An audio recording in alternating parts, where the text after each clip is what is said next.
Hey, welcome to another top 10 video games that came out in a year that we're going to talk about in a way that is hopefully not pedantic. I'm Alex O'Neill, as always, and I feel you on that. joining me today is Blessing Adeoye, my Yo, boy. what's up? Hey, how'd I do? Did I do all right this Eh, time? Yeah, that was good. Okay. That was perfect. Okay. So I always need that like immediate gratification of like, was that all right? But I think I'm Oh getting yeah, better. I understand. Anytime anybody pronounces my last name, I'm always like it's always different, but I'm always like, you're there enough that I can let it slide. That is fine. Like I purposely, when I'm introducing myself to people, I purposely mispronounce my last name, So uh, so that they like can an say it easier wrong version of it, later. so that they can help it. So like it's pronounced Adeoye, but I tell people Adoye just because it's like less syllables, just so it's Hmm. easier. Yeah. Uh, because I mean, I honestly don't really care that much because I understand it's like a difficult last name, and so any way I can help people out, sure. And if people want to pronounce it anyway, then go ahead, as that's long as what it's like somewhere ballpark. that's what Damien does. He always says you can just call my last name McGuire. I'm like, how's it really said? And he just says some shit that I can't reproduce, and I'm like, oh yeah, cool. McGuire's good with me. Yeah. um, Blessing, you are the OK Beast man himself. You are Yes, OK that's what they call me. Beast. That's what they call me. I'm like the founder, creator, host, writer, all that stuff. I do it with my homie Ian. Um, but yeah, I'm like the guy who originated it. So the OK Beast man. Yeah. Did you make the logo? Uh, I made the original logo, but we redesigned it, and the homie Mike Fenn actually did it. And he's like a really talented artist, and so he made like the beast, and I just did like the okay part. Yeah. It's really Yeah, good. It's a really good logo. So, yeah. Thanks, much appreciated. um, I OK Beast was actually the first place that my not final top 10 list was featured as well. So people Nice. got they got to peek behind the kimono. It's part of the kimono, Oh yeah, whatever the phrase is. I learned Yeah, I you learned do. the difficult way that like I maybe shouldn't ask too early for people to do top 10 lists because like half the people were like, oh yeah, this isn't final, and I was like, well, I guess that makes sense Yeah, I like because like I always okay, wait till January if I can. yeah. So I I mean, might consider doing that next year. I messed up. I mean, well, you messed up, I should say, because like when I asked you for this, I was like, "Do you want to do last week of December or first week of January?" And you're like, "Oh no, January for sure." I was like, Yeah. "Okay, I get it." Yeah. No, Oh yeah. but it. Well, I was out of town last week. Oh, okay. What are excuses? No, I'm just kidding. Yeah.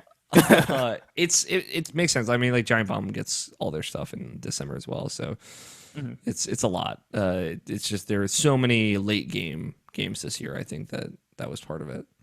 A lot of end of Mhm. November stuff.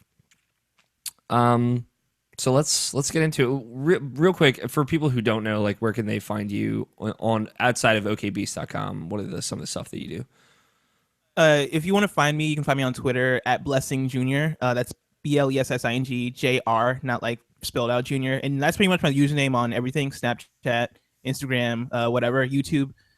Same thing. The OK Beast has a YouTube channel also, so and I would prefer people to subscribe to that one since that's the one I'm trying to so I can actually make like a URL for it instead of like youtube.com/, or whatever. I would rather have it be youtube.com/okbeast. And so if you want to subscribe to that, it'll be all Gucci. Yeah, you do really cool videos. You do OK Wired is really cool. People should check it out Awesome. if they Thanks. if Yeah, they have not. for sure. Let's get right into it then. Honorable mentions. What didn't make the cut? Okay. So the way I structured this list for this specific podcast, I have my top 10, which I thought about turning into a top 11, but I decided just keep it top 10. And I have honorable mentions part 1 and part 2. Okay. Uh, and so I'll go through part 1 real quickly. Part 1, games from this year that didn't make my top 10 list, but I still want to give a shout out to. First one is Hitman. And that was a game I actually wanted to get on my top 10 list, but I played it too late. And I wanted to put it beside. So can I do like a spoiler for my top 10? Like, can I say what number 7 is? Sure. Because this kind of plays into a little bit. So one of my games on my top 10 is Dishonored 2. And uh, I played Dishonored 2 earlier this month and actually finally just beat it today, like right before this podcast. Nice. And Hitman, I started playing earlier in December, and I didn't get too far in it at all. But this last weekend, I just started playing it, and I've been playing quite a bit of it. I'm like, man, if I played this game earlier in December, it would for sure be like it would be my top 10, but it would be like right beside Dishonored 2, because both these games I love for different reasons, but also like very similar reasons. They're very similar games, and so like it quenches that like stealth thirst that I have. Very similarly to Dishonored 2, but in a different sense of like Hitman gives you one objective or multiple depending on like how you're playing. But it puts you into the space and it tells you, hey, complete this one objective, which is usually killing a person or two people or whatever. And it it fleshes out the space very beautifully, in a way where like you can learn different things about this space or level or mission, whatever you want to call it. Figure out different people's loops. Figure out like where can I find a wrench so I can tighten this thing, so that it'll fall on this person's head at this certain time, or like, oh, this person seems to be the chef for this person, and so if I can take this person out and put on their chef outfit so I can get close to this person, they'll help me do that. And Hitman has like a very very good job of giving you so many opportunities, but also like not not making them strictly scripted in a way that is too like obvious. Um, Out there, in the different, I call them spaces because I feel like it's the most accurate way to describe like the levels in Hitman. Some of these things in there, some of the setups they have in there, I'll like run into something. I'll be like, I don't know if this is to help me do this specific obvious story mission or if it's to do like a side thing. And so it's fun just to like check out the different levels, see what's up, and kind of hang out in a space for a while. Yesterday I was playing Hitman and I spent like 3 hours just doing like one story mission, just because I was like following this one path for like an hour and it led nowhere. But the satisfaction of just like seeing where this thing took me and watching for a while and just hanging out in this world and seeing what different things I can discover really struck a chord with me and I really enjoyed that. And so that's one of my honorable mentions. Let It Die is another one. Yeah, And that you're a Let It Die fan. Oh yeah, I've been like talking about this game since it came out. And like for the week it came out, I was like talking about this game nonstop. And I love Let It Die. The thing is, I would have it on my top 10 if I played more of it, one. And also depending like if it wasn't free to play, because um part of what made Let It Die not as great to me is the fact that I was playing it and there's certain things that came up in the game where I was like, in my head, I'm like, I don't know if I can't progress further in the game because of my own skill or because I'm not putting money into it. And the fact that that thought was in my mind while playing that game kind of dampened my enjoyment of it and kind of made me not be fully invested in it as I wanted to be, because playing Let It Die, I really wanted to be like fully in it, and I was for a certain amount of time. I was like, oh, this is great. The combat is like difficult. The style is exactly what I love. It's made by Grasshopper, and they did No More Heroes, No More Heroes 2, which are two of my favorite games. They did like Killer is Dead, Lollipop Chainsaw, these very specific anime styled, very stylish, very over the top games. Like Suda51, who's like the lead over at Grasshopper Studios, he strikes me as like a Hideo Kojima with like a lower budget, but with like, I don't know, who instead of being super into like Quentin Tarantino or being super into Guillermo del Toro, he's just super into like, I don't know, some like weird anime hentai kind of dude. I don't know, but like he like Some weird anime bullshit. yeah, exactly. Like Suda51 is just like is like a crazy person that was given money to like make video games, and that's what it feels like. And Let It Die, like it hits all the chords I love from his games stylistically, and character wise, because his characters are awesome in these games. But as far as like the gameplay, I'm like, I there are certain things about like the free to play tendencies in it that didn't really do it for me. And also, I didn't play it enough to warrant it being in my top 10 list. So I wanted to give a shout out because maybe if I played it more, out like, okay, this is how the free to play stuff applies, and this is where it's trying to get money from me. And if I can ignore this part, then I can just enjoy the game. Or like figuring that stuff out is a part of free to play games for me. Where I would recommend it, but I don't know if I can recommend it. And I've heard like some like things about the late game stuff, which has kind of discouraged me a little bit. But apart from that stuff, like if Let It Die was a game that I could just pay for and just be set, then I'd be all for it. I'd be like, yo, this is a sick game. Everybody should play it. I don't know what's coming up and the things I've seen so far in it. I'm like, I don't know if I can put it in my top 10, but I did enjoy it and I do enjoy it. And I would at least encourage people to check it out because it's really cool.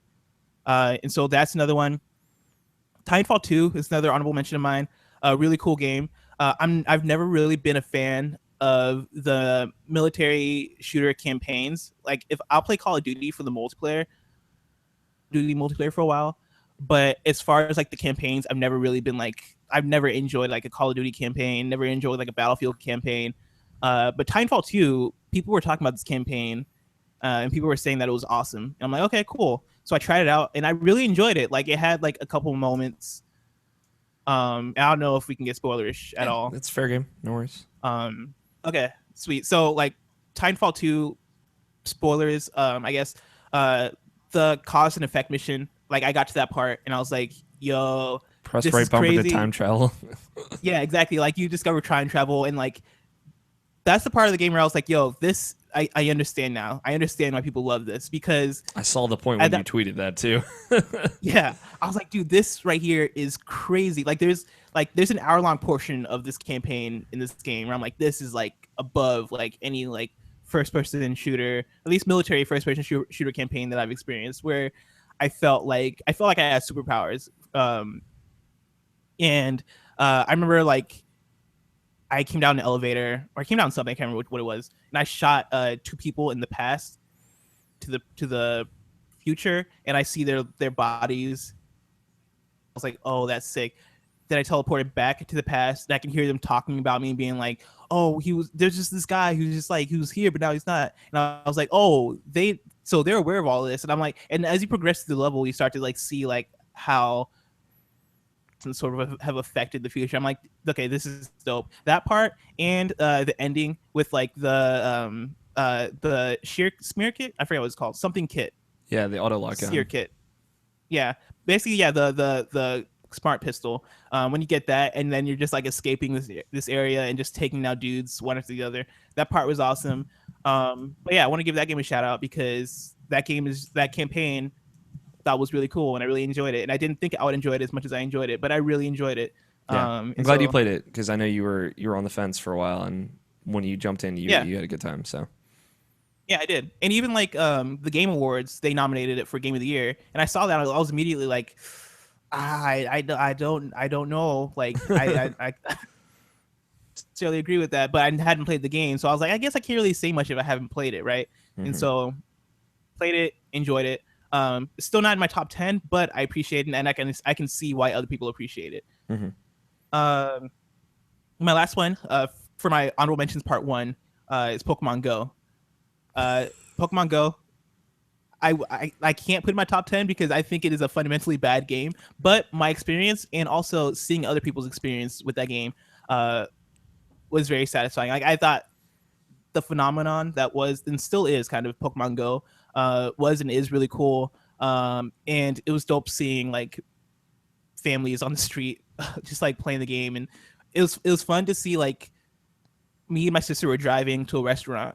And at the time the game came out, I was actually in my hometown visiting for an event for that week, and me and my sister were driving, and we're trying to like enter the parking lot because we wanted to get some food. And this mother and her 2 kids are just like blocking our way in the street playing Pokemon Go. And my sister is like super infuriated and stuff. And I'm just like, oh, that's really cool. Like it's awesome to see people like coming together and playing this game. And she's just like, look what this game has done to society. I'm like, well, I think both of our opinions were kind of valid in that moment. And so it's kind of fun to see that game take over and to be a part of it. And the fact that it was free means that like everybody can be part of it and take part and experience and enjoy this thing. So that was really cool. Yeah. So that's my honorable mentions. Part one, part two are games that didn't come out this year, and I'll go through this quickly. But first off, Persona 4 Golden, played that for the first time this year, and it's like one of my top 10 favorite games of all time now. So happy you That played it, game is man. incredible. Yeah. Oh yeah, dude. And I finally got a Vita, which is why I was finally able to play it. And I put in not like 90 hours into that game, and that's something I never do.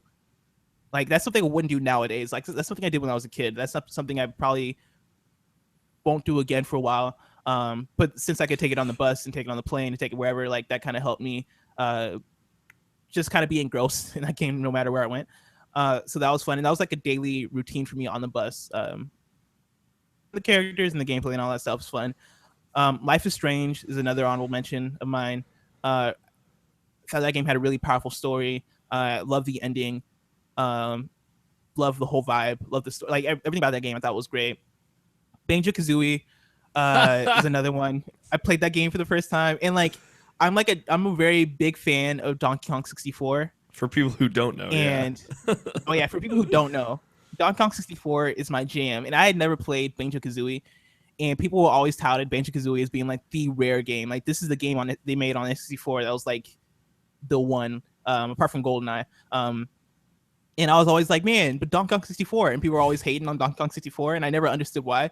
But I played Banjo-Kazooie, and I was like, okay, I can kind of okay, because Banjo-Kazooie came before Donkey Kong 64, yeah. and One could not exist without see, the other. exactly, and you can see the DNA for Donkey Kong 64 in that game, because like it's Banjo-Kazooie is basically Donkey Kong 64 if like if you give it boundaries. Like Donkey Kong 64 is basically Banjo-Kazooie, except it's just like it's too much. It's like It's limitless in a lot of really limitless. Unhealthy ways. Exactly, like so much is packed in there. And I still love Donkey Kong 64 for these reasons. Is that there's so much and too much to do in Donkey Kong 64, whereas Banjo-Kazooie is like, hey, that you have like 3 or 4 collectibles, probably more, but you have a limited amount of collectibles, and you have one character. And so like everything you can do is like feasible in this game. Meanwhile, Donkey Kong 64 is like, hey, we're gonna give you like freaking 20 collectibles and like 5 different characters, and each different collectible can be collected by the 5 characters, resulting in 100 collectibles and all this crazy stuff. And I'm like, oh wow, I understand where people come to Donkey Kong 64 and are like, oh, this is too much, can't do this, sorry, no. Yeah. But Banjo-Kazooie, I played and I was like, it was almost like going back to Donkey Kong 64, except for it wasn't like as grand and as big to me, for I guess obvious reasons. But Did you play Banjo Tooie I still yet? enjoyed it. Not yet. I'm probably gonna get into it this year. Banjo Tooie is my rare game. In my opinion, that is their best game, hands down. So I need to play it. I still need to finish Banjo-Kazooie. I've been stuck. I'm trying to figure out how to unlock the next level. I just finished the ship one, and so yeah, I need to get to the next level, and I need to figure out how to do that. I might just look up a guide or walkthrough because I'm kind of tired of trying to just walk around. Even though that's kind of what I enjoy about those games is like looking around and like looking at every crevice, trying to figure out like where this thing is. But yeah, Banjo-Kazooie for sure on my list, and I had one more. Let me see. Tales from the Borderlands is my last one. That's a good one. Last honorable mention. Yeah, I played it for the first time this year, and I think it's my favorite Telltale game. Like the story was very enjoyable. It made me care about Borderlands in a way that I did not before. Like I played Borderlands 1, and I played like maybe 10, 15 hours of it. I did the same with Borderlands 2.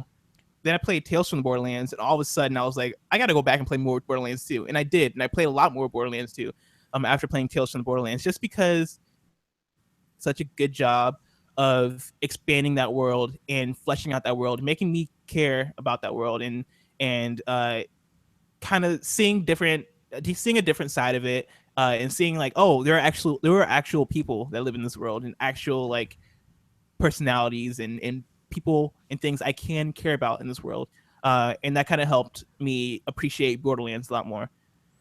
And so yeah, that's my last honorable mention. That finger gun scene though. Oh yeah, dude, there's so many scenes in that game. Like freaking Loaderbot, like best character in that game really by far. Loaderbot is so good. Yeah. Such a good idea for a character. Yeah. But yeah, so I guess I can get to my top 10. Yeah. Is that what Let's kick it off. Number 10. Those are Number good honorable. 10, I'm glad you got to some of those. I'll just throw it out there. There's some good ones on there. yeah. And I planned this year. I want to play more games from previous years that I haven't gotten. I have a huge backlog, and so I plan to get into some more. But my number 10 is Severed, for Oh, the PlayStation nice. Vita. Yeah, Severed, for people who don't know, is a first-person dungeon crawler with touchscreen combat. Hmm. Wow, I just realized I haven't beat it yet. I'm at the final boss of that game and I haven't beat it. I just forgot. But that game, it meshes genres in a way. So it's by is it by Drinkbox? Drinkbox. Yep. Yeah, it's by Drinkbox who made Guacamelee. Same art style, and I love Guacamelee. And you play as this girl, and yeah, you're basically like dungeon crawling throughout the whole thing, and trying to like. It has some Metroidvania tendencies of like you go to an area and you're not able to get past the door, but you're like, okay, well, I obviously can go through this door, but I had to figure out like what item I need to do it, or what ability, and basically you're going through this dungeon trying to figure your way to these different things, and figure your way out. And yeah, that game was just super cool. Like it meshes genres, it meshes the dungeon crawler thing, meshes like the Metroidvania stuff, and meshes like touchscreen stuff in a way that works a lot better than it should. Um, and I have like very few qualms with it. I don't think I have many qualms with it. I mean, it's so good. I wish there was maybe more story in there. I wish there was like more stuff to make me care about what's going on. But I think, I mean, I guess if they implemented some of that stuff, it might change the game a bit. But playing it, the combat was really good. I wrote in my article I did last year, last December, I guess. It's when is this going up? Because I don't even know how to In how to like refer two to time. weeks, so it'll be January. Nice. So I wrote in my article a few weeks ago. I'll say that on my site about like Severed and how it challenged me and it made me complete, or no, how do I phrase this? It made me or no, okay, here's how I phrase this. It introduced me to challenges, which initially I thought like, hey, I can't, there's no way I can get past this combat sequence. Hmm. And it made me do it. Like it made me accomplish what I thought I couldn't do before. And like every time, or maybe not every time, but many times, I would come into like combat sequences of the game in the game, and I would see like, okay, I have 4 enemies I need to take out, and I don't know how I'm gonna do it. I have to like focus on this person, while at the same time, like this person behind me might hit me at this time, and the game is all about timing and managing the different enemies you come into contact with.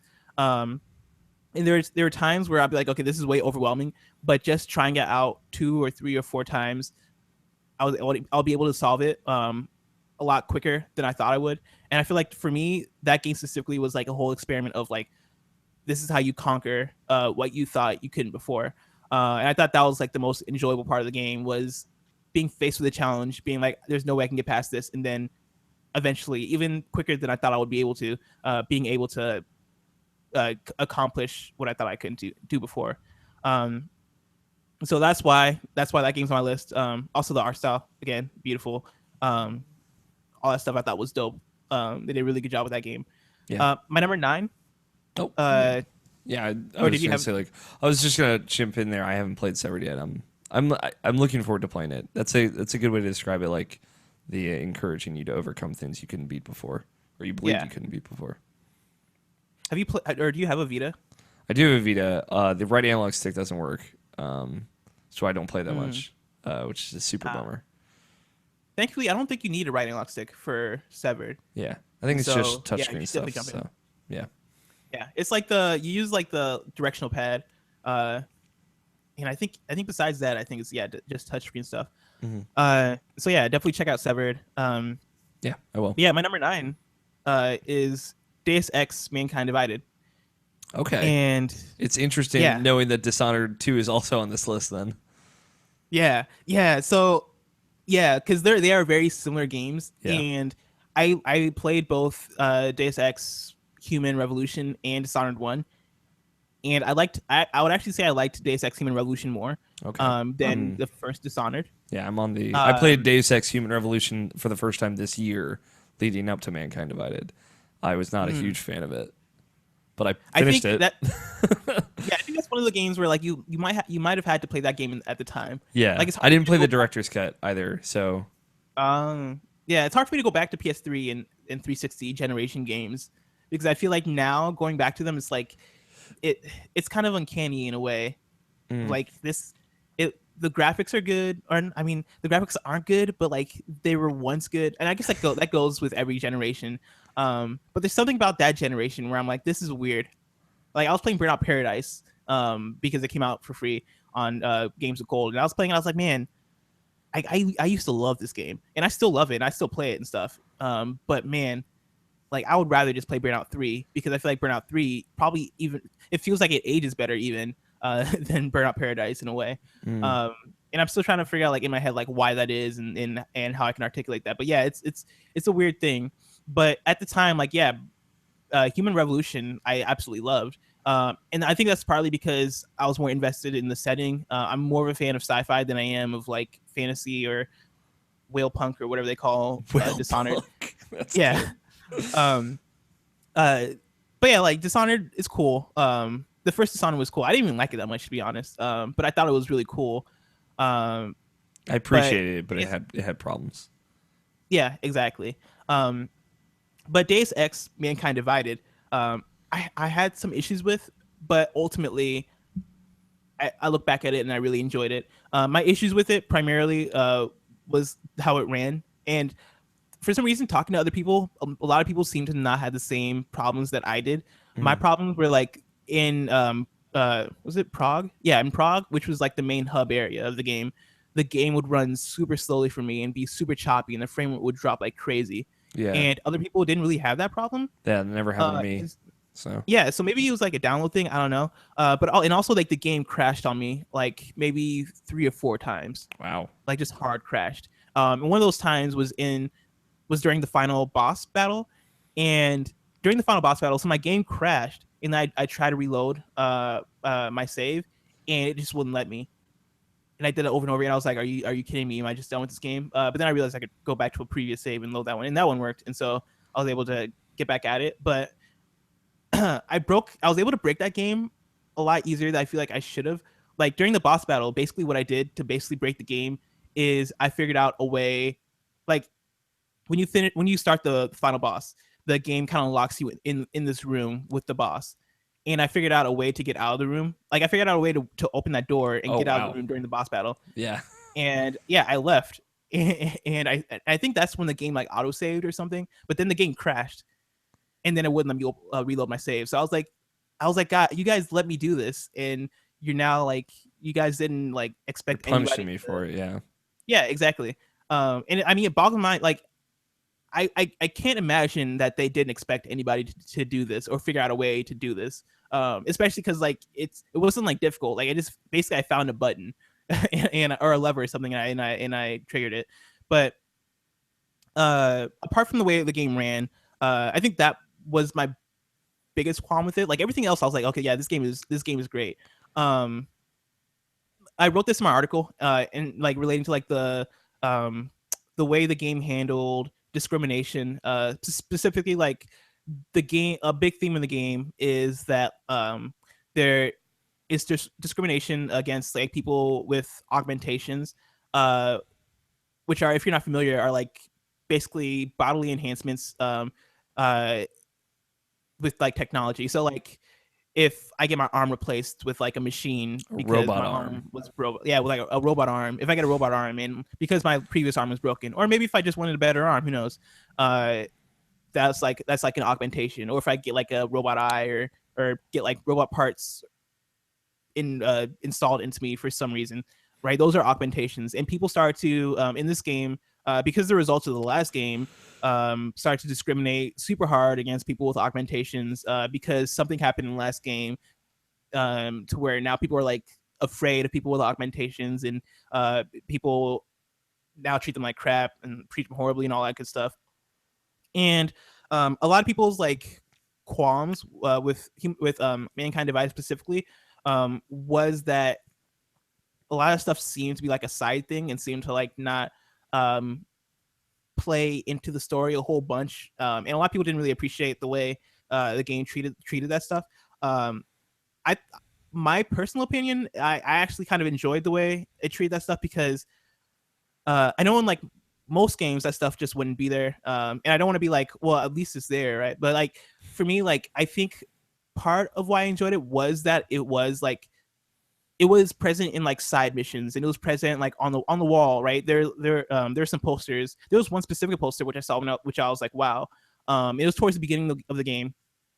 I was talking to this police officer, which is kind of ironic also. I was talking to this officer because it was part of the mission. And in the background, there is a poster that says like all human lives matter. And I was like, oh, dude, that is definitely like an analogy to like the all lives matter stuff and like the Black Lives Matter stuff in the real world. And I just thought I was like, man, it's super convenient and maybe purposely done so that I see this in the background as I'm talking to this police officer about another police officer who's actually like doing some pretty corrupt stuff. Yeah.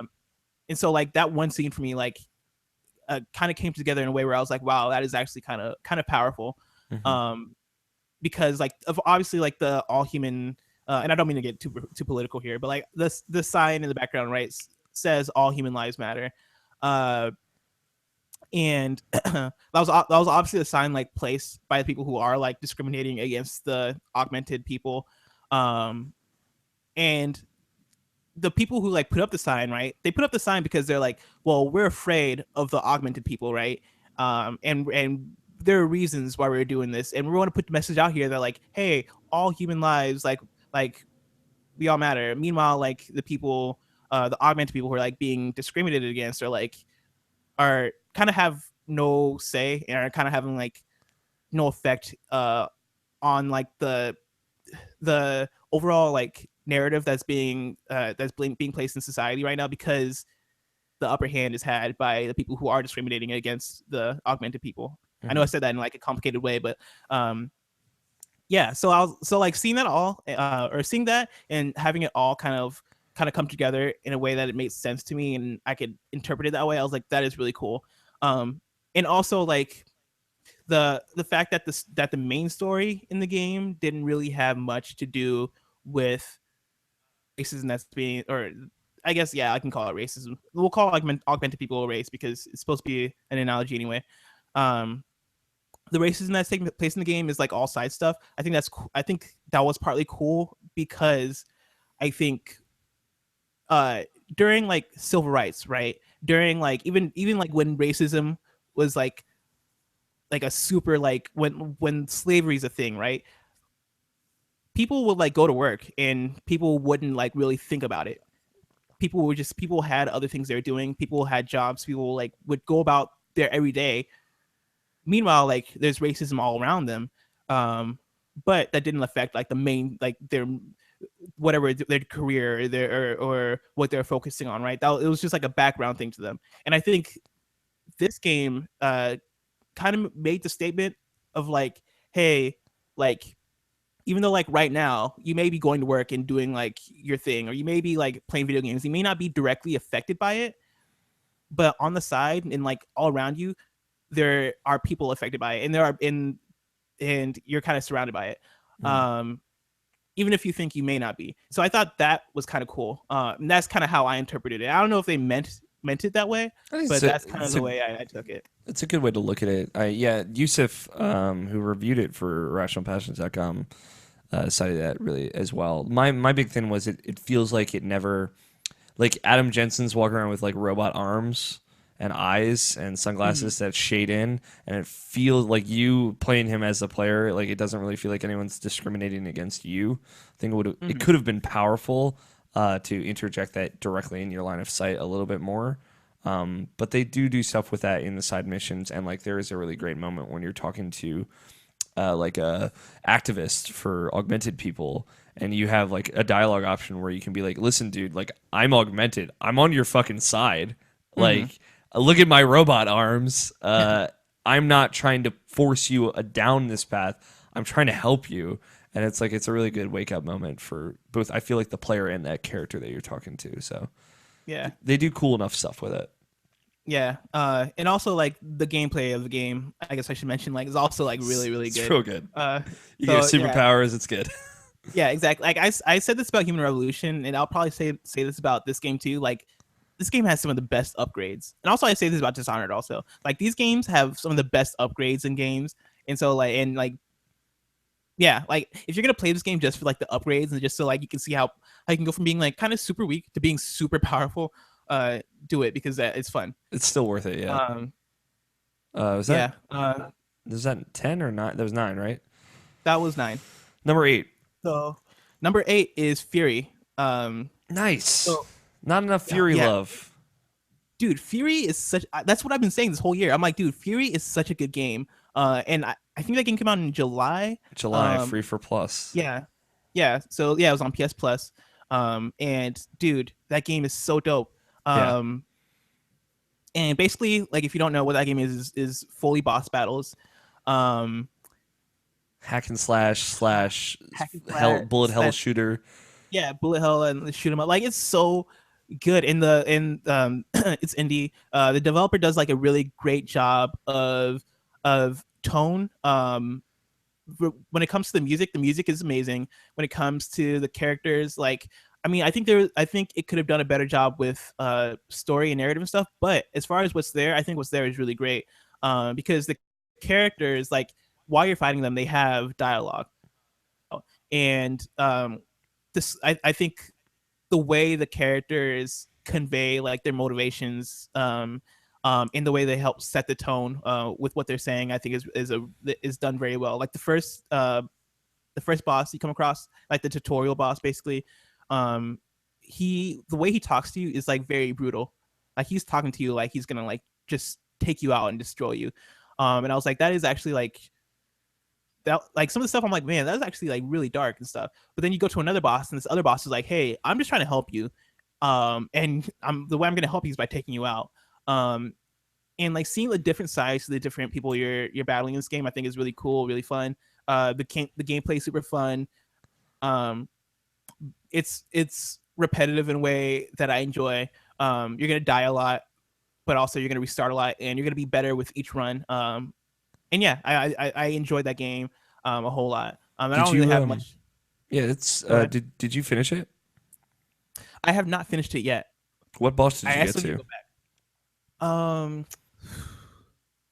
I beat the boss that's like you're on this like circular platform. This boss is like flying all around you, and shooting at you. I beat that The angel boss. boss? Yeah, yeah, yeah. Uh, and I think I beat the one after it, but I can't remember. I'm on the sniper Um, boss, which is the one I'm stuck on. I hmm. don't know if that's the one immediately That after the angel boss or not. that might be the one I'm stuck on too. Yeah. Because that sounds like the one I'm stuck on. I remember now is one that's like I think it is a sniper block because he's like shooting me from like super far. Yep. And you have to like kind of find him and make your way towards him. Yeah, she's like And then she find him. hides up like and there's like quadrants that you have to kind of go to and then you have to hit her before she moves out of the quadrant and she like goes invisible and tries Yeah, to get away and then walls yeah, come up and then it goes into close quarters. That's that's cool. exactly it. Yeah, that's the one I'm on. Yeah. And so yeah, like So that game, different. It's so cool. it's so different, and it's a refreshing game. Like it's arcadey in a way that I enjoy. Like it doesn't feel like it's trying to be super realistic or super gritty or super anything. Like it feels like a video game. Which is like a generic explanation. It feels like how video games used to feel to me, which is like more gamey rather than anything else. And so I enjoyed it for that reason. Yeah. I Fury's Um, not on my personal list, but I liked it quite a bit. I'm glad that at least to know that somebody else liked it as well. yeah, it was really cool. I think more people should play it. Uh, my number 7 is Dishonored 2. Yes. And so I like this game for a lot of the same reasons I liked Deus Ex, and it's it's really cool. Like for so Dishonored 2 and Deus Ex both like do the thing where you have multiple ways to complete a mission. Um, you have a lot of different upgrades you can do to like have different abilities, so you can go about things different ways. You could talk to different people to like open up new objectives, so you can figure out how to do these objectives different ways. I like Dishonored's setup for each mission, which is similar to Hitman's setup, but in kind of a different way. Of hey, here's a person that you need to eliminate. Figure out how to eliminate them. And in Dishonored 2, you can go about each mission in two different ways. Either you can kill the person, which will probably lead to a bad ending, or you can do like an alternative solution, which is like which requires more exploration, which I really enjoy exploration, and so I was like, oh yeah, for sure. Yeah. And requires kind of a little bit more work, probably not too much more work, because like in a way these alternative solutions kind of make things easier because you don't have to like do like a whole boss fight. Some of them require a lot of extra work though. Like Yeah. the one where you have to ship the two guys off. Okay, yeah, that one required a lot of A work. lot of work, and it's so worth it. It's so cool. It is. Yeah. And that was actually like probably the only mission that kind of annoyed me a little bit because I had to backtrack like 3 or 4 times because I got to where I was supposed to be, but then I was like, oh, I don't need to be here. And I went to like the opposite side of the map to do like an objective, and it took me back to that side where I was before, and I was like, man, I could have done this a whole lot faster. But I really enjoyed that. We're doing spoilers, so spoilers for Yeah. Dishonored 2. Kind of like spoilers. It's more mechanical spoilers. They're going to be like in the description, so you don't have to worry about it. Sweet. So Dishonored 2, right, has time travel just like Titanfall 2. Like Yeah, just like it. Is that your favorite level? Maybe actually no, it's not, because they took away my powers, which kind of ruined it for me. Okay, Like, if they that didn't was my take away favorite level powers, ultimately, but yeah, I get it. I the time travel stuff, and also what kind of ruined it for me was the fact that I played the time travel stuff in Titanfall 2, I think earlier in the same day. Oh, okay. And so like in Titanfall 2, I was like, oh, this is crazy. Then I kept playing. I went back to Dishonored, and I was like, oh, I just did this. So maybe Oh, this I might is enjoy it more. crazy. I was like, oh, and I was like, and the thing is, like Dishonored 2, like it has the same exact mechanic, but in Dishonored 2, you use it more in a puzzle solving way. You had to be stealthy about it, and you had it. I felt like that level was the most stressful level in that game. Yeah. Like I was super stressed, and I think partly it's because they took away my powers, and partly it's just because like you have two different realities that you're dealing with, and you have two different, like, you can be caught by, like, if I switch here, right, if I switch in a certain room, I might be caught on the other side by a person that I wasn't paying attention to. And like it has the thing where like you can look in the different time rift or whatever. You can look into the future basically, or you can look into the past to see like, okay, when I teleport into this room, like how is it going to look and stuff. But at the same time, like there are times where like things might get more frantic, or you might need to escape like super quickly, and if you do, you might like just teleport into a place where there's like a dog, and like It happens. Yes. teleport away. Yeah, and so yeah, that mission was cool just from concept. I think the game does things conceptually that are really cool. So like, yeah, the time travel thing, the Clockwork Mansion was really cool. I mean, I don't like the Clockwork Mansion as much as other people do, because I felt like I kind of saw the strings of it. Like I could kind of see like how they kind of put it together. I think aesthetically is one of the coolest things I've seen. But yeah, I thought that was cool. The desert level, or the sandstorm level, The was dust really level, cool. yeah, it's really cool. The dust level, really cool. And they're just different things that they do in the game that's really cool. The narrative I'm not too big on, but I think that's more because I'm not really that invested in the fantasy stuff, and so like, or Will Punk, I guess, stuff. But I think there are some cool things that are in there that I appreciate. Overall, I just really like the game because of the options it gives you, and the satisfaction that comes with completing one of those like alternative options. I think doing that has been like some of the best satisfaction I've gotten from a game within the last year. Yeah. So yeah, that's my number 7. It's cool. I'm glad you finished it too. It feels like most of the people that I've talked to about that game in top tens have like gotten to halfway point, like so just before that mansion level, the second mansion level, and have already like committed it to being their list. But I just wanted to talk about some of those other stuff with them. My favorite part about that the Dust Mansion, whatever the guy's name, that mansion level is, that like the whole level changes halfway through, Yeah, and it's so fucking cool. yeah, it's Um, really it's dope. Number six. Number 6 is Forza Horizon 3. Yeah. I really enjoyed it. I really enjoyed it. And I'm not like a huge racing game person either. Hmm. Like I'm like whatever when it comes to racing games. Like my favorite racing game of all time is Burnout 3, and that's because like you can like smash into people and do all that good stuff in Burnout 3. And I like kart racers. Like traditional like sim style racers or like racers in general with like real cars where you can't just like destroy everything. I'm not really too big into them. But Forza Horizon 3 did it for me. I made a video about Forza Horizon 3, basically about like how the overall tone and feel of that game kind of makes you feel joyful, and I think that's what they're aiming at when they're creating the game. It does a good job with curating soundtrack. All the songs in the soundtrack are like uplifting and I mean very catchy, but like also like they put you in the mood to like go out and do like something extreme. Visually, the game's cool. The graphics are amazing. Yeah. Everything about that game is made in a way uh, to uplift the whole feeling of it, and I thought that whole thing was just like it was just cool. It was a great way to get back into racing games. Um, some of the my favorite part actually of the game are the designs. Like people design the cars, like the skins for the cars, and upload them. And so like all my cars are just like I have a car with like a Super Mario skin. I have another one with like anime girl skin. I have like uh a South Park one with Cartman with a shirt saying "Tokens Life Matters," and like like that simple thing right there uplifted the game in a way where I was like, man, I'm invested in like the vehicles I'm collecting, um, and kind of put me into it in a whole nother way. And I think that was one of the first games I got on my Xbox One, and so like that whole experience came together for me in a way where I was like, this is really cool, and really enjoyable. And so Yeah. Would that's you all say I it's really a, had to say it's a on it. good first like driving sim if you haven't played them before?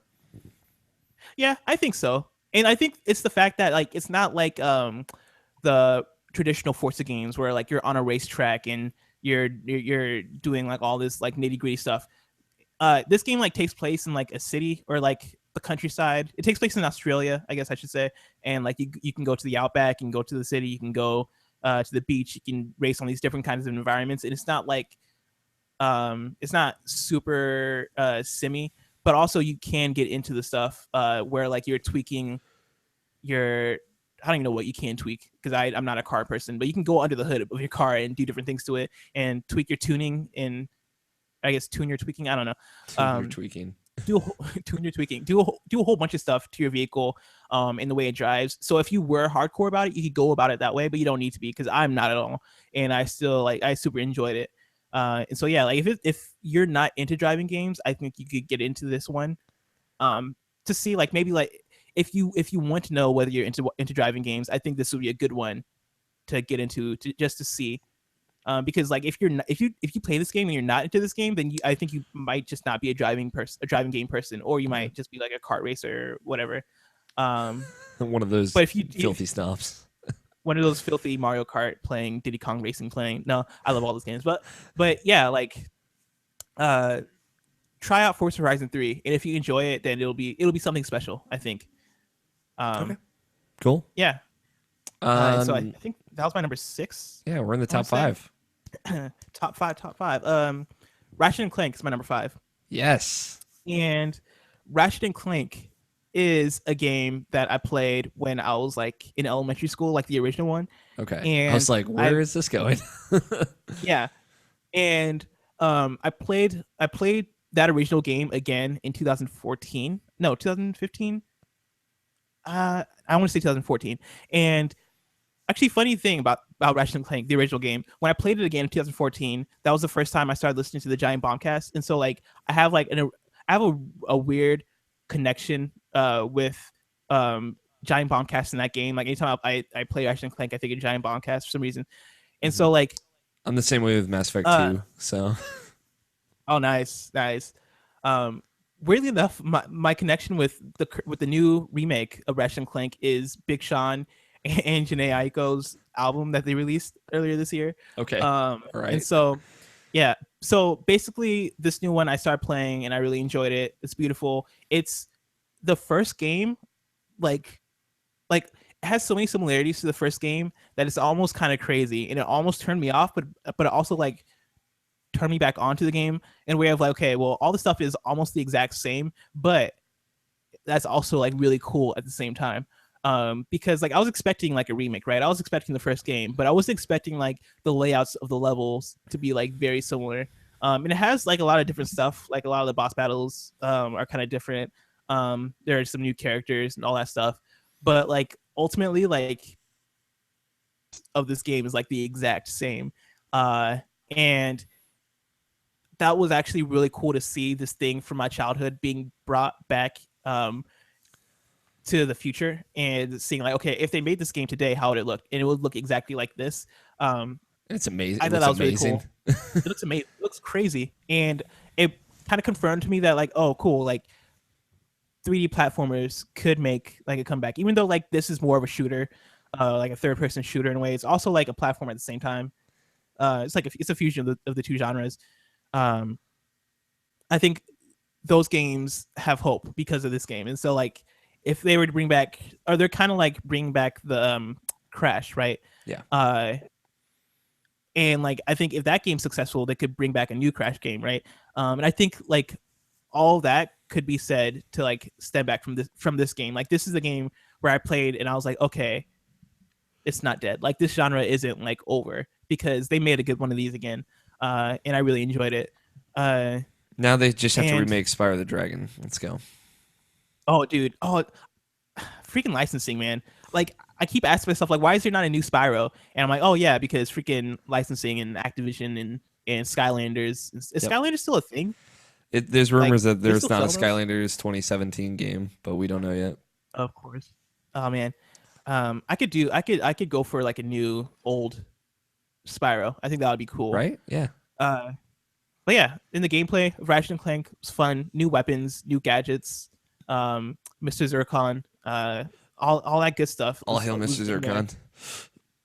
Such a good game. It's such a and that's another game where like Theory, I was like, man, this is a game where I just feel like I'm playing something. I'm having fun. I'm enjoying myself, and I'm not too focused on it. Not to like take away from like Dishonored 2 or anything like that, because Dishonored like different games are good for different reasons, and I feel like this is one of those games where it's good for um a great gameplay experience, like not too serious, not too easy, not too whatever. It's just like it's I feel like I'm playing a game. And yeah, I thought that was fun. Yeah. And It's so it's really cool, and I'm glad it's. Did you play all of the Ratchet and Clank games? no, I did not. I missed a few. I played like the first one, Deadlocked for some reason. Okay. The uh fourth one. Okay. Weird. yeah. I bounced around them, but I have most of them I haven't played. Okay. um but yeah. But I think that's because I've heard bad things about some of the other ones. um It's just like so a couple of like the Full Frontal Assault and All for One are the bad ones, but the Future series, which mhm. is Tools of Destruction, Quest for Booty, and uh, Crack in Time are all phenomenal. So recommended. For sure, I should go back. I want to go. I want to play PlayStation Now so I can go back and play them. But I hate PlayStation Now. Yeah, it's Um, oh god, I can't do it. so Number maybe when they four. finally, yeah, number four, uh, Inside. Okay. And I can say a lot of things about Inside. I really like it. I think that game is probably the most polished experience I've maybe ever played, but I've definitely played this year. Uh, it Everything in that game feels purposeful. Everything in that game feels tailor made. There's no death in that game where you feel like they didn't think of this. There's nothing that happens in that game where you're like, oh, they didn't like everything in that game feels handcrafted and handmade, and it feels like everything was put in there with thought. And everything that happens to you with that thought in mind. And so uh, I just stopped playing that game. I was super invested and super engaged. Uh, and that's because of how much thought was put into it. I also think like the setting and stuff is really cool. The design of it, it's different from Limbo, even though it's made by the same guys. Like it's different design wise because it was made like there's more 3D plane there. Limbo is like a lot more 2D game than Inside is. Like Inside is still 2D and stuff, but it's 3D designs, and so like navigating through the facility inside is really cool, really enjoyable. It's a game that doesn't waste your time, and It uh, doesn't. the way it environmentally tells its story is really really pretty awesome. Yeah. And this was the year I figured out that I really enjoy environmental puzzle games because like 3 out of my top 4 games are environmental puzzle games. Mm. Uh, and yeah, like navigating through or getting stuck in places, but then like only being stuck for a few minutes is fun. Like there's something about puzzle games where I feel like there's a balance to be made in a game like Inside, where the game isn't specifically about puzzles. Like The Witness is a game about puzzles, and so like to be stuck for 30 minutes or whatever, I think it's more acceptable than on in Inside, where the Inside is trying to be more of an experience than it is trying to be a puzzle game. Like it is a puzzle game, but that's not like what it's trying to be the most. And I think they put those puzzles together uh, in just a way that allows you to like still had to put thought and still had to like maybe look at something for a while before getting it. Like there was one puzzle I was just stuck on for like 10 minutes. I couldn't figure it out. And I looked at a guide and I was like, oh, it was super simple. Like it wasn't even, I don't even think it was supposed to be a puzzle. I think it was, I just got stuck at a thing. And yeah, like going through that game, there are like no puzzles where I was like, this is too hard or I can't get past this. Like everything was just like, I knew everything that I needed was there, and I was able to like figure everything out and get through it. The story, I mean, there's not really a story, but there kind of is a story. And the story that's there, I think, is really cool and is open to interpretation. And I mean, I'm of two minds with the story because Hmm. of that. Like, I really like the story because like there is very mysterious, it's very weird, and I like that kind of stuff. But also, like, I kind of wish more was given to me.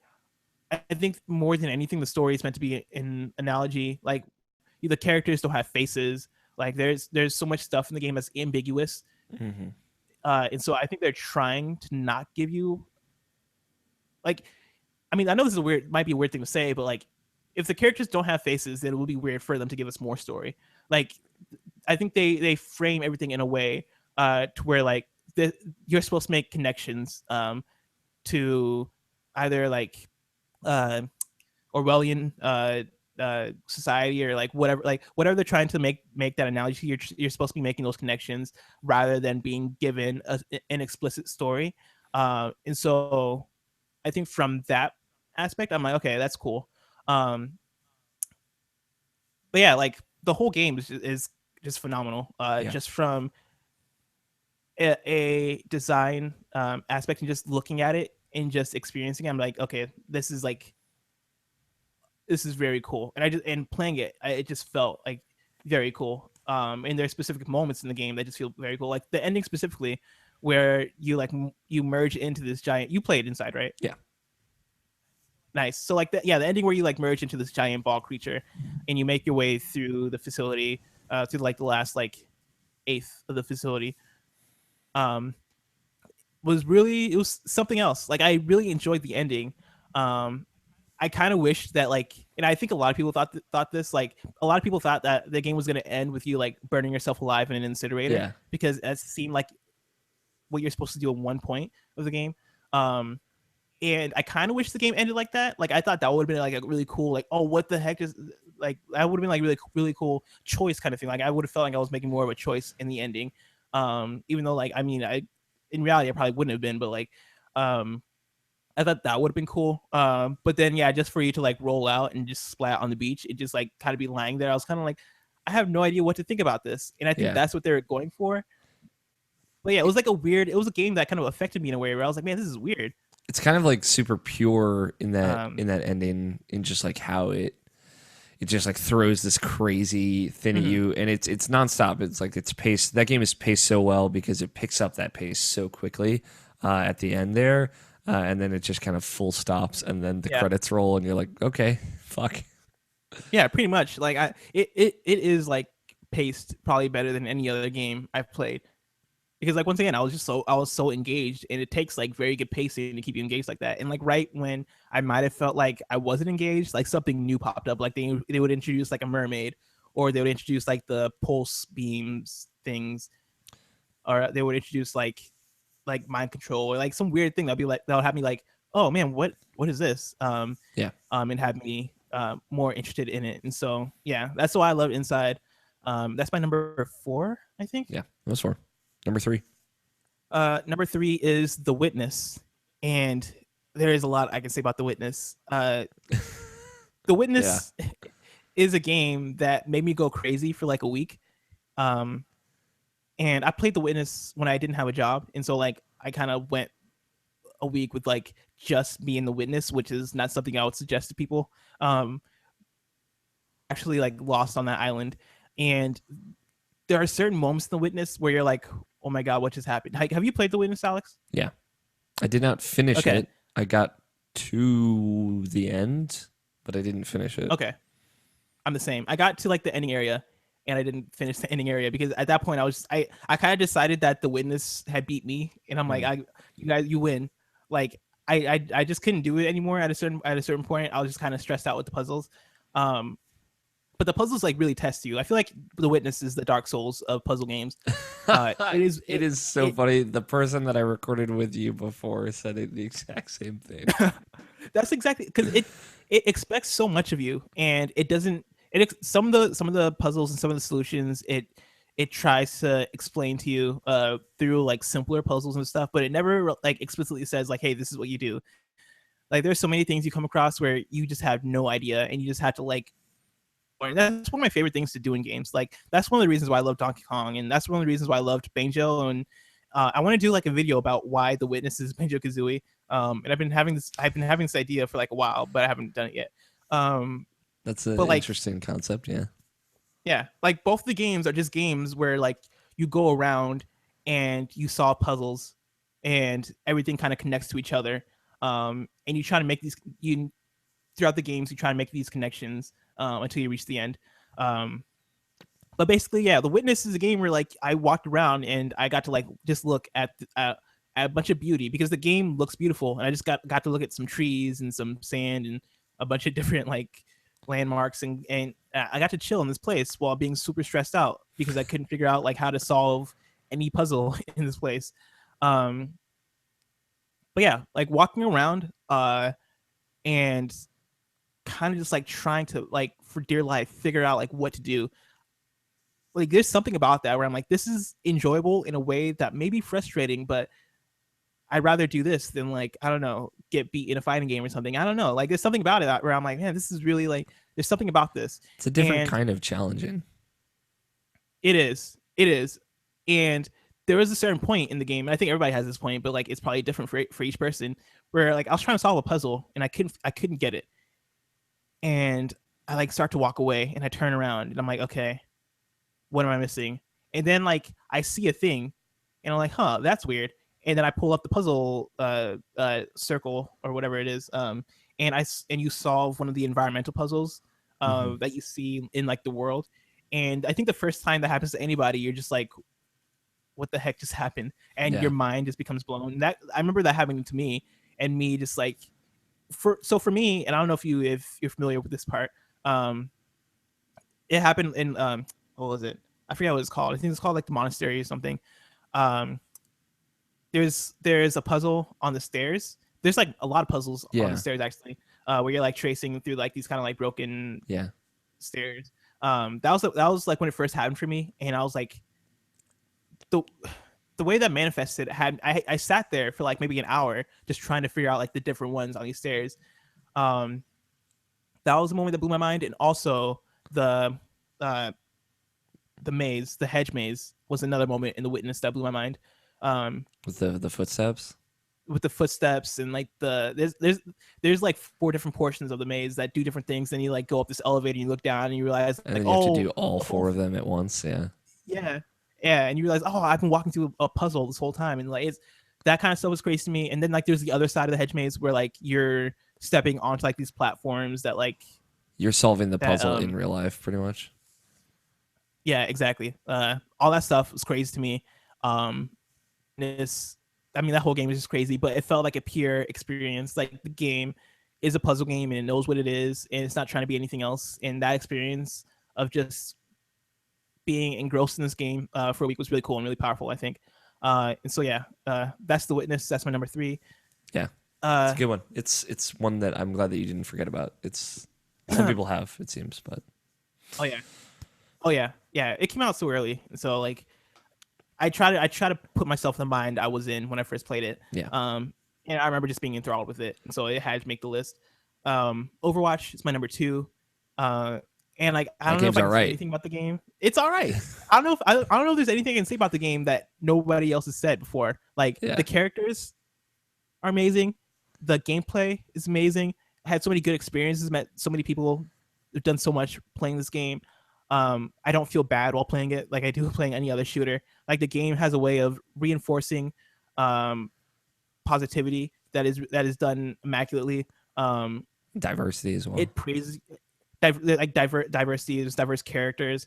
Um, the game just hits it on every single note. And I put in maybe 60 something hours, 70 something hours. I put in more hours into this game than I've done any other game that's come out this year. It's not Persona 4, which didn't come out this year anyway. So, Yeah. but yeah, like I put in so much time into that game, and I really enjoyed it. Really good game. I can't really say anything else about that game. Yeah, it's a Shout out to Reaper, masterclass. I guess. Shout out to my boy Reaper. Shout out to my boy Reaper and Hanzo. It's a Reaper and Hanzo masterclass brothers. in what it is, and it's really good. I'm glad that game Yeah. exists for so many reasons, but also like I'm pretty sure that was like the first time you and I ever talked was playing Overwatch together. This year. Probably. Yeah, most likely. So, Yeah. that game's all right in my book. So yeah, Overwatch is dope.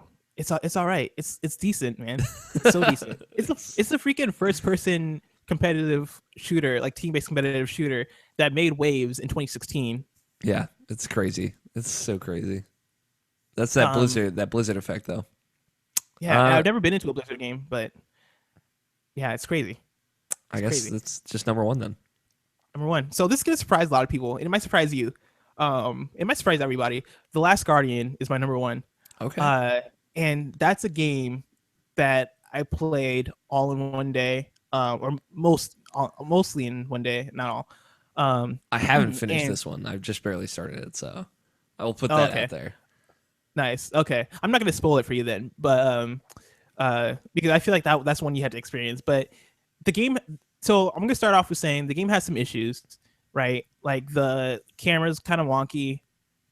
But after a while, I mean, I got used to it, and I actually really like the camera. I think the camera is like that on purpose, because like throughout the game, you're with this thing that's bigger than you, and you have to be able to like look up a lot and have like certain angles. And also like it just gives the game a whole different kind of feel. The controls are kind of wonky. It's X to crouch, which I know a lot of people were annoyed with that. I wasn't really annoyed with that. I kind of understood it. Like it's trying to be directional, like the top button to jump. It kind of clicked with me in a way where like maybe if it doesn't click with you, you might be frustrated with it. Also the boy you play as is kind of like he can like trip and it feels like he's struggling throughout the game, but also I feel like that's what the game is trying to be. Like so many of the flaws people have with the game I think are valid, but at the same time I think there's an explanation for many of them, and a lot of them didn't necessarily like apply to me the way they applied to a lot of people, and so like I was able to get past the game's flaws. So I want to put that out there first, just so like I can have an explanation out there for why I love the game a lot more than a lot of other people love the game. But what truly okay, Shadow of the Colossus, one of my favorite games of all time, probably like my top 5. Eco also is a game I really love. The Last Guardian fits in with those games perfectly. Um, the I'm in, I said before, I'm an environmental puzzle game person, and that's what this game is like. Truly, uh, it's a game where you're hanging out with your dog buddy, and he is programmed. Even though I guess that's another issue people have with it is that like Trico doesn't listen to you a lot. But also I think that was purposely done because like he's meant to be more of an animal than he is like a machine or a program. Hmm. And I didn't really see the strings at all in Trico. Like he's done excellently. Yeah. I didn't really see any strings until like the end of the game. But at that point, I've been with him for so long where I'm like, to where I was like, man, okay, I can kind of see like some of the video game program kind of tendencies. But for the most part, I was like, wow, this thing is like incredible. Um, and I was kind of like in awe for a lot of the time, like playing alongside this thing. But The Last Guardian, yeah, is a game where you encounter an issue, right? You encounter like a stop, and you have to figure out like how do I get past this point, and you do that over and over and over again. And I think that's the kind of feedback I enjoy in games. Like that's probably the thing I love most is that feedback of like, okay, I'm stopped. How do I get past this? Okay, I got past this. And that's all what The Last Guardian is. And I'm also a story person. And The Last Guardian story really struck a chord with me. Um, there's something about the relationship you build with Trico that I think is probably the best relationship of this year. I think I can't think of another relationship that in a game this year where I'm like, this is like a better relationship than the boy and Trico. I, Hmm. and the reason being is that so much of the relationship is built through gameplay, um, and not even cutscenes. Like some of the relationship is built through cutscenes and stuff, but most of it is just you yourself interacting with Trico. Like there's a mechanic in the game where you just pet him. Yep. Like that's a whole mechanic. Is just petting him, uh, and like there's not many games where like there's like a mechanic is just like showing love, right? Like you ride Trico to different places. You don't have to, but you can run alongside him. You have different choices of how you want to interact with Trico. You can command him to do certain things. Um, I feel like there's a vast amount of opportunities to interact with Trico and get to know him as a character. Um, and I don't know, this that game I feel like it was put together so well. And it was made to convey a certain kind of emotion. I think it did that excellently. And also like the boy himself like is also like well put together, I think, because like I said before that like the boy feels like he's struggling like when you're controlling him and stuff, and that's true. And I think that that is the point, right? Like when he grabs a barrel, he's grabbing it for dear life. And when he's running from enemies, he's running for dear life. When he's like grabbing onto Trico, like he's grabbing on for dear life. Um, and that tension is present throughout the game. Um, when you fall, people have mixed emotions about this because, or mixed feelings about this because it is kind of a weird thing when you fall from like a tall height, right? Like the boy will like grab his leg and be like, "Oh, this hurts," and then he'll stumble for like 10 seconds, and then be good again. But like some of the heights that he falls from are like falls that should probably kill him, but he'll still like just react like he broke his leg, and all of a sudden it's healed 10 seconds later. Like Yeah. I understand like okay, yeah, that is kind of weird thing, but for me, I was like, oh, that's like really cool because most other games would probably just entirely ignore that, and be like, either you died or you didn't die. But this is a game where it's like, oh, your guy is hurt, and like you have to like stumble around for however long until like he feels better.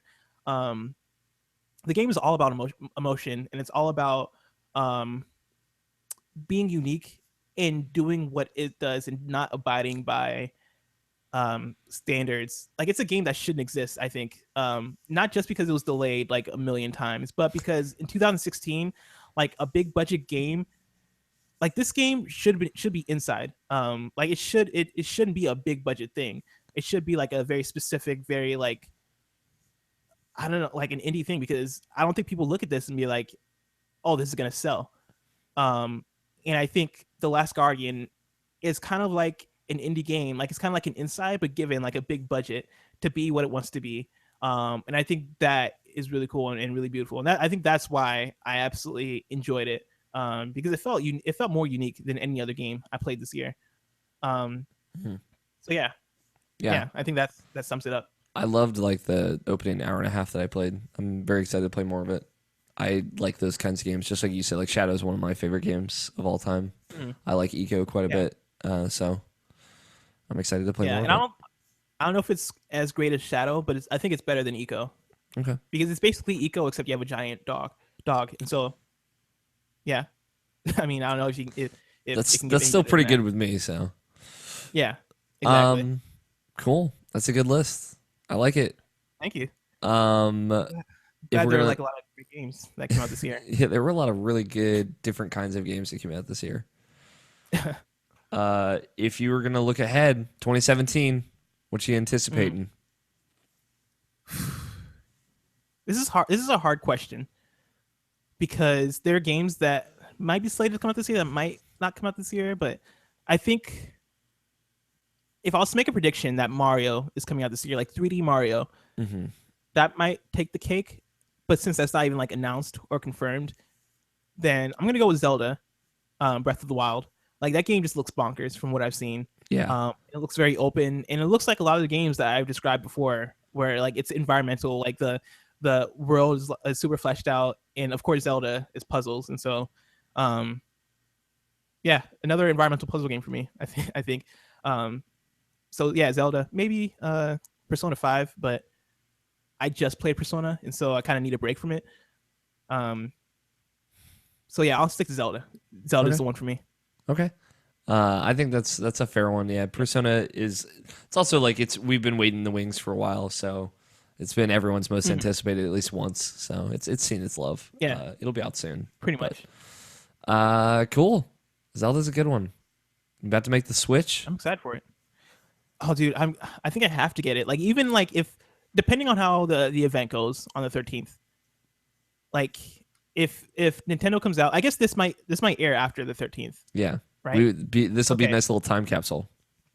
nice. And so like if Nintendo came out last week, I'm gonna try and guess 2 weeks ago, It'd be last yesterday. week. If Nintendo came out and we're like, hey, the Switch is $500, and Zelda is or Link um is now an animal. He's a bear, and I don't know, and everything's messed up. Then I might not get the Switch. But if Nintendo comes out and they're like, "Hey, here's Mario, here's Zelda, here's Mario Maker, here's Mario Kart, here's Smash," and it could be the ones from the Wii U.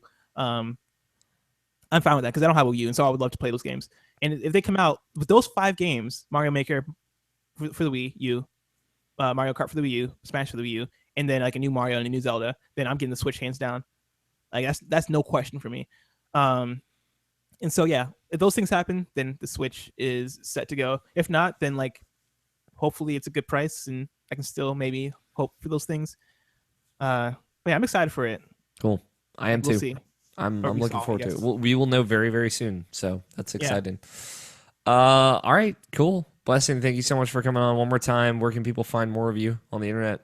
people can find me at Blessing Junior on Twitter. That's at Blessing Jr. And you can find me on okbeast.com. Yeah, Blessing does cool stuff over there. I wrote a tentative top 10 list. It's already changed since then, but like if people want to go see like the things that I wrote, I think I wrote a fun thing on Doom. So I'm pretty proud of that. And you can go check that out. And if you like this top 10, hopefully you liked it because there's going to be a lot more of them. I'll be sitting down with guests all of whatever week this is, but this week, and there's plenty more. YouTube.com/Irrational Passions, the Irrational Passions RSS feed, irrationalpassions.com, obviously all the known spots, so that you can read, view, listen to, watch, however many you want to see of these top 10s. There's a lot of really cool guests. Thank you to them for coming on. And also the Irrational Passions Game of the Year podcast itself, where we fight and decide what we think should be the best games of 2016. So check those out for sure. And as always, it's been my pleasure to serve you.